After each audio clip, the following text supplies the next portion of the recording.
So this is from Daniel.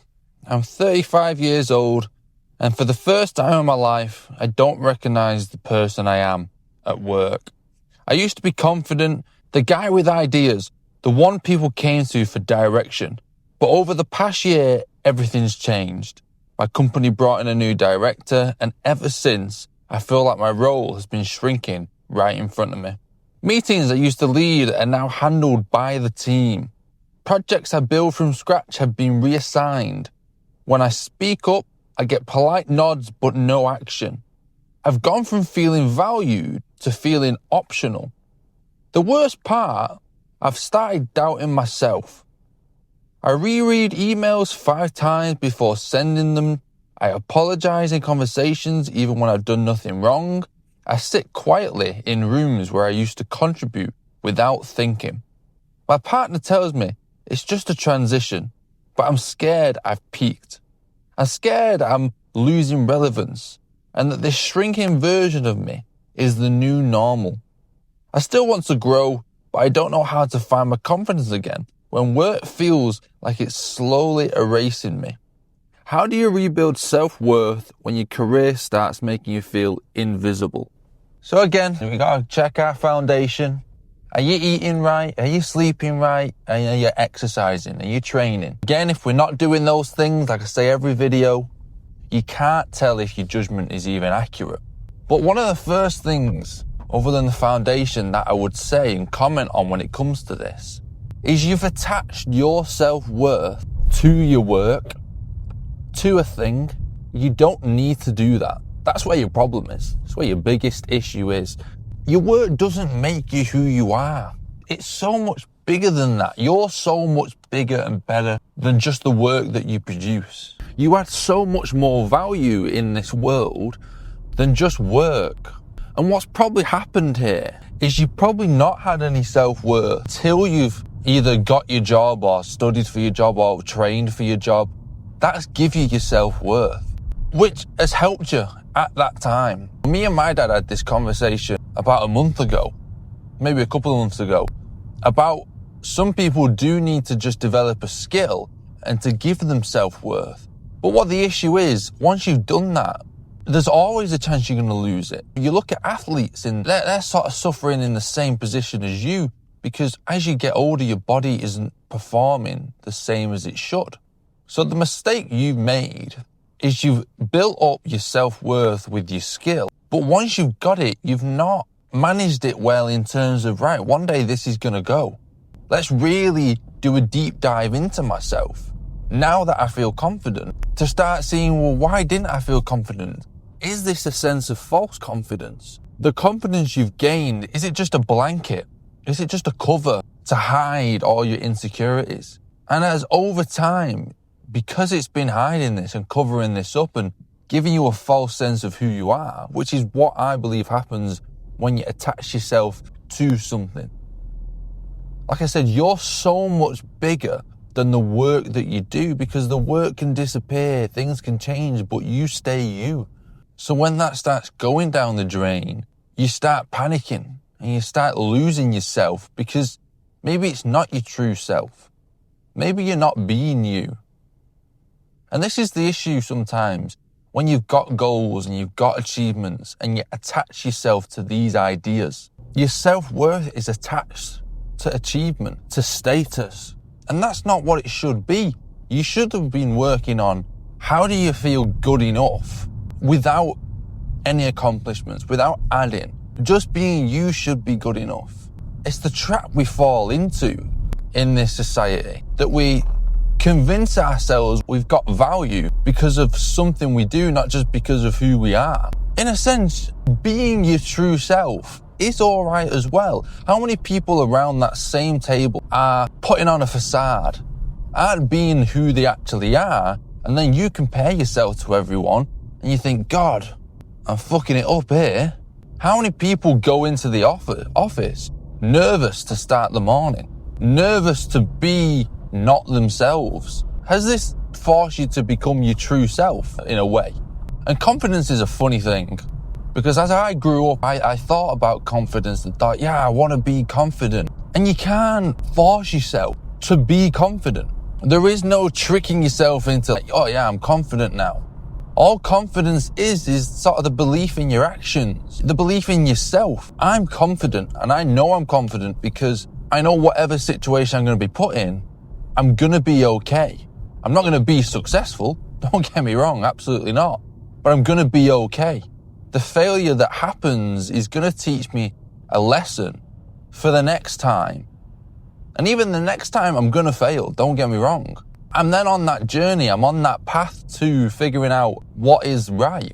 And that's where my confidence comes from, is I don't have to lie to myself and tell myself everything's going to be all right now. That I need this success, that I need this gratification.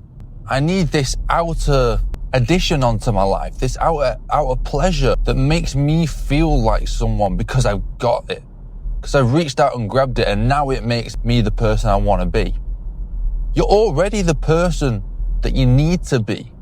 And it's this idea of perfection, that you've got to be this perfect person. And work doesn't help this problem, because you've also got to perform. With work, you've got to perform. You've got to be someone. Because if you don't be someone, you get sacked. You've got to be useful to a company. That's where it gets difficult. Because in the world, in a sense, you've got to be useful. You've got to add to the world in some kind of way. But what people don't find is just being you is enough adding to this world. You don't have to be a big shot. You don't have to be this grand person that everyone looks up to. You just have to be yourself.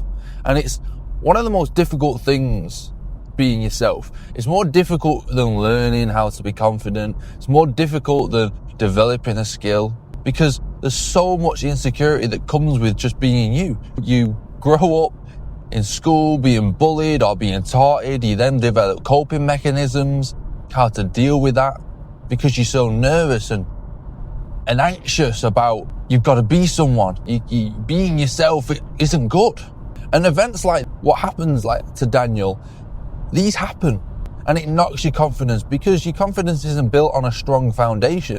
It isn't built on who you actually are. A great example with this when it comes to sport as well is Conor McGregor. Everyone admires Conor McGregor. Everyone adores him when he's coming up. He's doing amazing things when it comes to fighting. He's talking the talk and he's walking the walk. And then you look at him now and he's crumbling in front of everyone. He's the opposite of everything that he's talked about. And it's almost because it's a little bit of a facade. Your foundation is built upon fakeness to achieve a goal. Because you've also learned to be fake to get you up the ladder in your career. It might have felt like you were being yourself, but you more than likely weren't. And the way to get out of this is to figure out who you are. It's much deeper than you think. It's much deeper than this surface level of, right, you need to get good at your job again. You need to be loud and boisterous and be confident. It's more than just confidence. It's the ability to be yourself. And another way to look at it as well, by not dogging yourself too much about, I'm not good enough, I'm not who I want to be, is saying it's your time to learn. It's the time to figure it out. And that cracking line of it too shall pass. Your partner's correct. It's your time to adjust and to not worry that this is forever, because life changes so quickly. And maybe this is something that's right for you. Maybe this leads you down a path of discovery. And when you come back stronger, you come back as your true self, you come back correct, you come back with a strong foundation of who you are. Do you want to be in the job that you're in? Or are you doing it because it makes you feel good in terms of who you are, your status, being in charge? Or are you doing it because you're being productive? My job is production. I produce things. And in a sense, that's where your focus can be. My focus isn't, I want to be someone. I want to be in charge. I want people to look at me and see this confident guy and see this guy that they can rely on. No, I look at myself and say, what needs doing? It's tasks.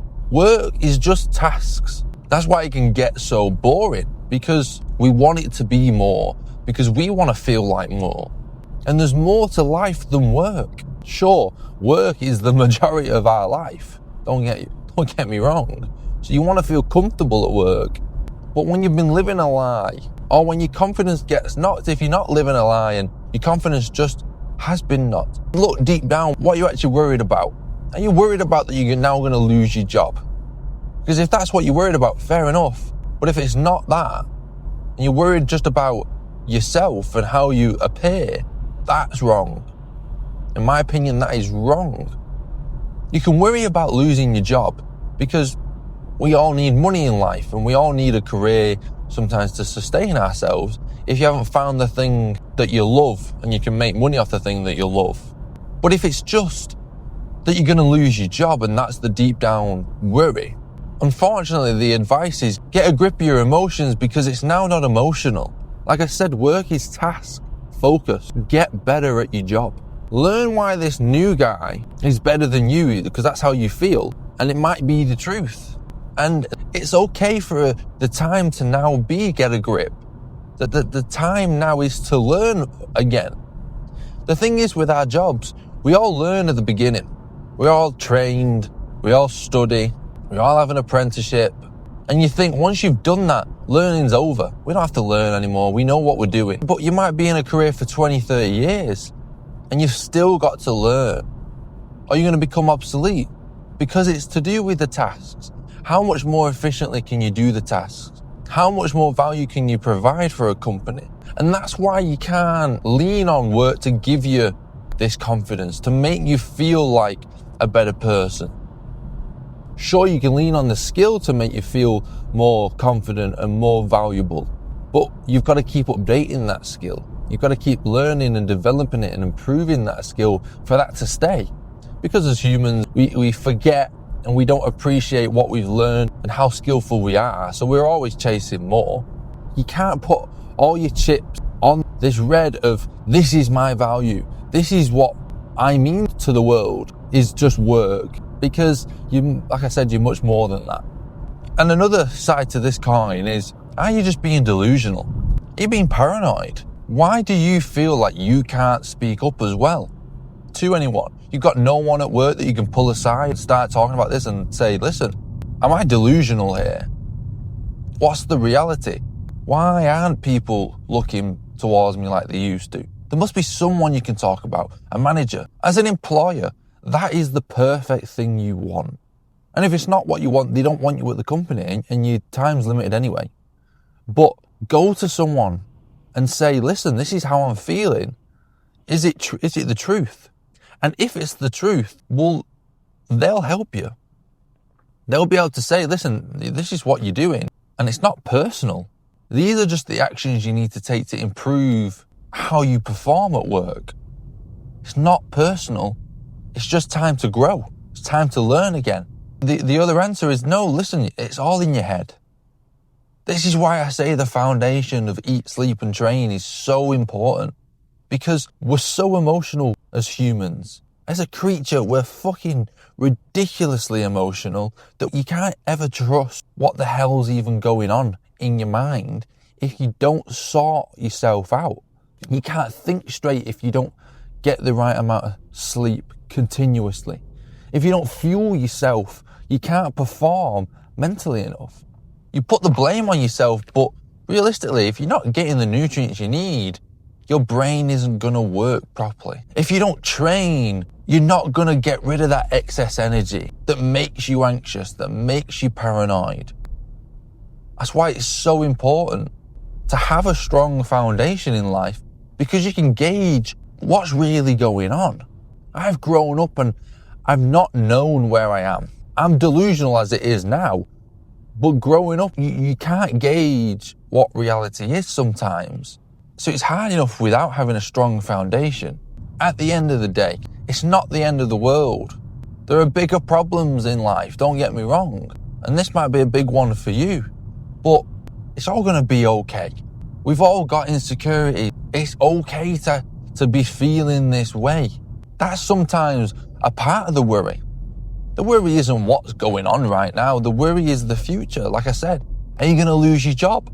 Who are you going to become if this gets out of hand? But sometimes stick in the present moment and say, listen, what was today like? Sometimes it's just time to improve. Sometimes we've just been lazy. Sometimes we've just got used to who we are. But yeah, that's that. Anyway, peace.